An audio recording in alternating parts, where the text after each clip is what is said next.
Alors dans cette vidéo, on va voir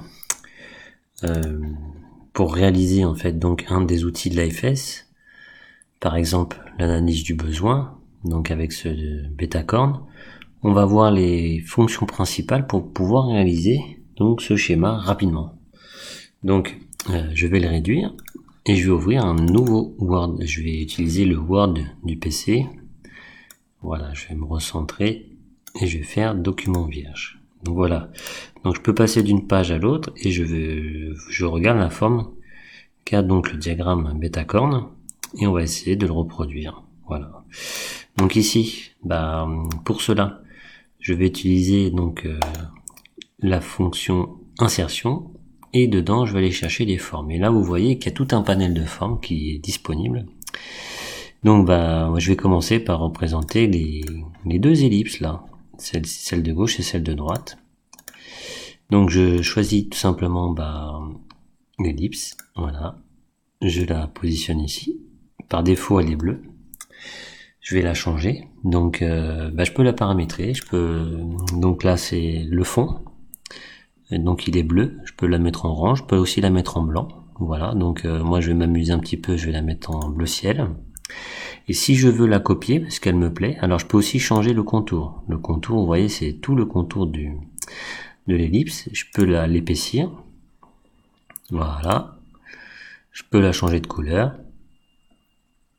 C'est pas très joli, mais voilà, on peut s'amuser comme ça.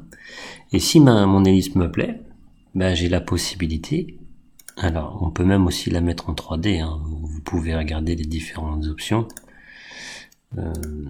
Voilà, on peut la faire tourner. Voilà, il y a un petit peu les différentes incidences. Voilà, on peut la faire de l'ombre. Voilà, moi simplement je vais accélérer, vous aurez le loisir de vous amuser avec les différentes options.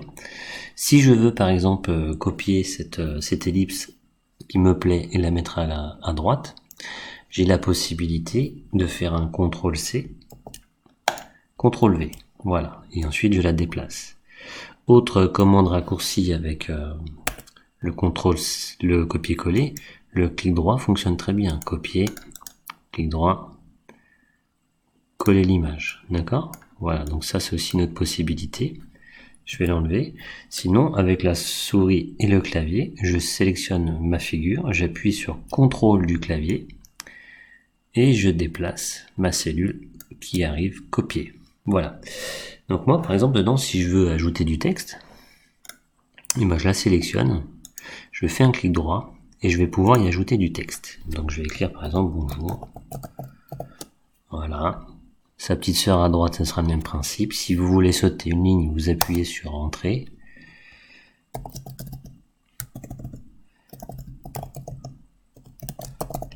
Voilà, donc je peux écrire plein de choses. Donc c'est pas l'objet ici. Si vous voulez compléter pour plus tard, vous le ferez plus tard. Simplement, moi, ce qui va me rester à faire ici, ça va être ce petit lien qui va traverser donc la bulle centrale, la fonction globale, et qui rejoint les deux ellipses.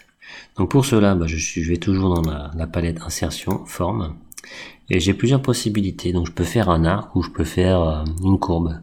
Je vais choisir la courbe. Je vais venir ici donc sur le trait noir. J'appuie pour le premier point. Je vais positionner le deuxième point et le troisième point ici. Voilà, alors petite subtilité, vous voyez, je vais faire qu'un clic. Et le fait de faire qu'un clic, en fait, ça me coupe pas la courbe. Donc si je veux que que le trait lâche ma souris, il va falloir que je fasse un double clic rapide. Ok, donc je vous montre. Voilà, double clic rapide et ça finit la forme. Du coup, moi ma forme est ratée, donc je vais la refaire. Je prends ma courbe, point central, et là je vais faire un double clic rapide. Voilà.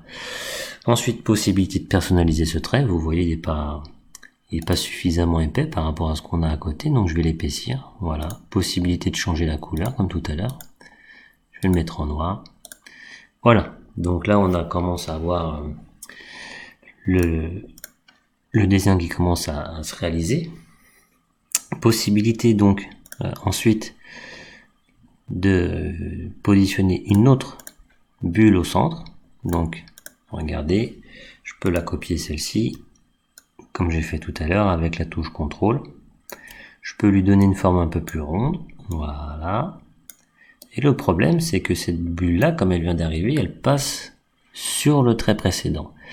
Pour la faire passer sous le trait, il y a différentes possibilités. Vous voyez, on peut cliquer sur cette petite option, ou alors un clic droit, et on va aller dans habillage. Habillage, on va dire, par exemple, derrière le texte. Et du coup, la bulle va derrière le dernier trait, et comme ça, j'ai exactement ce que je voulais. Voilà. Cette petite bulle-là, on va se la mettre en rouge, parce qu'elle est très importante, donc je reclique dessus, et là j'ai la possibilité de changer la couleur, et de mettre un petit peu les couleurs que je veux. Allez, je vais remettre un petit peu d'orange, voilà. Et ensuite il me restera en dessous une dernière cellule à positionner, c'est mon petit rectangle. Insertion, donc plusieurs possibilités, il y a des rectangles à angle droit, ou des rectangles à bord arrondi. On va se prendre un coin arrondi, hop. Voilà, je le positionne là, et puis ensuite si je veux mettre du texte, vous savez comment faire.